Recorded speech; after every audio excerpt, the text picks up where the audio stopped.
Africa में Ebola virus का प्रकोप बढ़ता जा रहा है। कांगो और युगांडा में 900 से ज्यादा संदिग्ध मामले हैं और 220 मौतों की आशंका जताई गई है। डब्ल्यूएचओ ने इसे इंटरनेशनल हेल्थ इमरजेंसी घोषित किया है।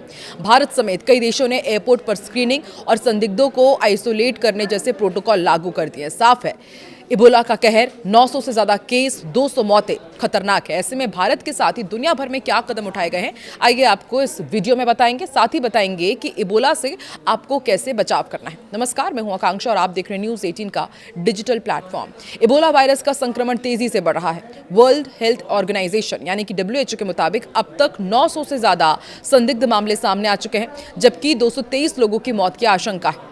सबसे ज्यादा मामले कांगो में मिल रहे हैं। यहां से 112 संक्रमितों और 11 मरीजों की इबोला से मौत की पुष्टि हुई है।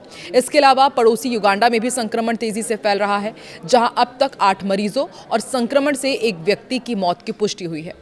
डब्ल्यूएचओ के चीफ ने कहा है कि हेल्थ एजेंसियां तेजी से काम कर रही है, लेकिन तेज संक्रमण की वजह से हालात चुनौतीपूर्ण है। इस बार इबोला का एक नया स्ट्रेन बुंडी बुगियो फैल रहा है। ये इबोला का एक दुर्लभ प्रकार है। इसके लिए अभी कोई भी खास वैक्सीन या फिर तय इलाज मौजूद नहीं है और इसी वजह से इसे रोकना और ज्यादा मुश्किल हो रहा है। ये वायरस पहली बार साल 2007 में युगांडा के बुंडी बुगियो इलाके में मिला था। डब्ल्यूएचओ के मुताबिक इस स्ट्रेन की मौत की दर 30% से 50% तक हो सकती है। आपको बताते हैं कि आखिर इबोला संक्रमण की शुरुआत हुई कहां से। यह संक्रमण मई 2026 में दरअसल कांगो के इटूरी प्रांत में पहली बार सामने आया। यह इलाका लंबे समय से हिंसा और संघर्ष से प्रभावित है। यहां बड़ी संख्या में विस्थापित लोग और सोने की खदानों में काम करने वाले मजदूर रहते हैं और डब्ल्यूएचओ का कहना है कि लोगों की लगातार आवाजाही की वजह से यह वायरस तेजी से फैल रहा है। अब यह संक्रमण नॉर्थ किवू और साउथ किवू प्रांत तक जा पहुंचा है। साउथ किवू के कुछ हिस्सों पर M23 विद्रोही संगठन का कब्जा है। कांगो में अस्पतालों से भागे मरीज, ये भी एक बड़ा अपडेट है। इबोला से लड़ाई के बीच कांगो में अस्पतालों से हेल्थ सेंटर्स पर हमले भी हो रहे हैं। पिछले हफ्ते इटूरी प्रांत के मोंगबवालू जनरल रेफरल अस्पताल पर लगातार 2 दिन हमला हुआ। हमलावरों ने इलाज के लिए लगाए गए टेंट में आग लगा दी। 18 इबोला मरीज इस दौरान अस्पताल से भाग निकले और जांच में यह भी पता चला कि इन मरीजों में एक व्यक्ति इबोला पॉजिटिव था और अब भी वो लोगों के बीच ही घूम रहा है।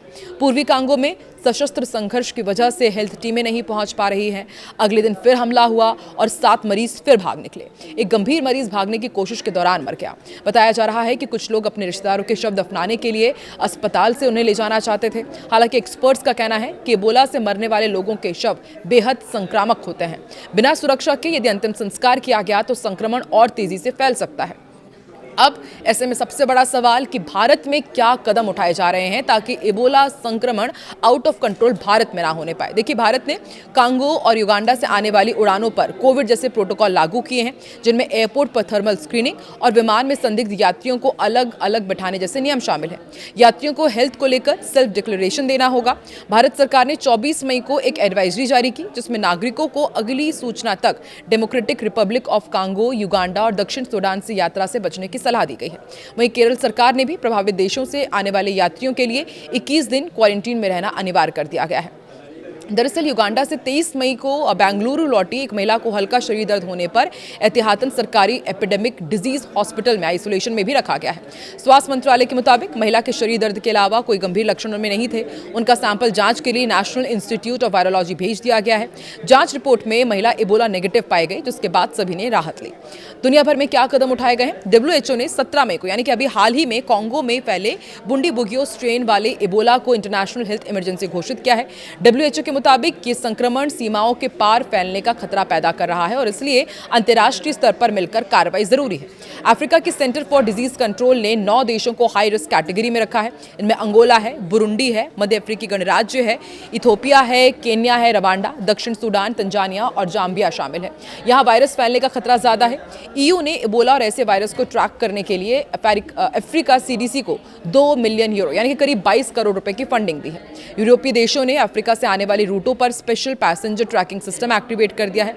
25 मई को इटली में इबोला के 2 संदिग्ध मिले थे, हालांकि इनकी रिपोर्ट नेगेटिव आई। अमेरिका ने कांगो, युगांडा और साउथ सूडान की यात्रा से बचने की सलाह दी है। इन देशों से आने वाले यात्रियों की विशेष जांच की जा रही है। कनाडा ने भी इन देशों के नागरिकों की यात्रा और इमिग्रेशन प्रक्रिया पर 90 दिनों के लिए रोक लगा दी है। युगांडा ने कांगो से आने जाने पर रोक लगा दी और उड़ानें भी अस्थायी रूप से बंद है।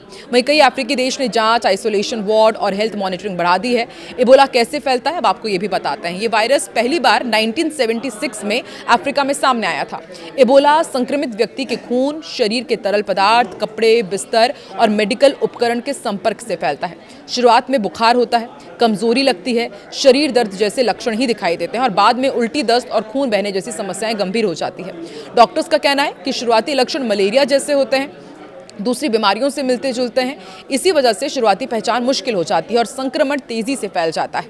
चमगादड़, चिंपैंजी, गोरिल्ला, बंदर के जरिए भी इबोला का संक्रमण फैलता है। ऐसा तब होता है जब मनुष्य संक्रमित जानवरों के खून, अंगों या शारीरिक तरल पदार्थों के संपर्क में आता है। तो देखिए, अपने आप को बचा कर रखना है। यदि आपको भी ऐसे कुछ लक्षण महसूस हो रहे हैं तो तुरंत डॉक्टर के पास जाइए, अपना सैंपल दीजिए और हो सके तो आप अपने आप को सबसे ज़्यादा सुरक्षित रखें, क्योंकि इबोला तेजी से फैल रहा है अफ्रीकी देशों में और भारत में ये पैर न पसारे, इसलिए सावधानी बहुत ज़्यादा ज़रूरी है।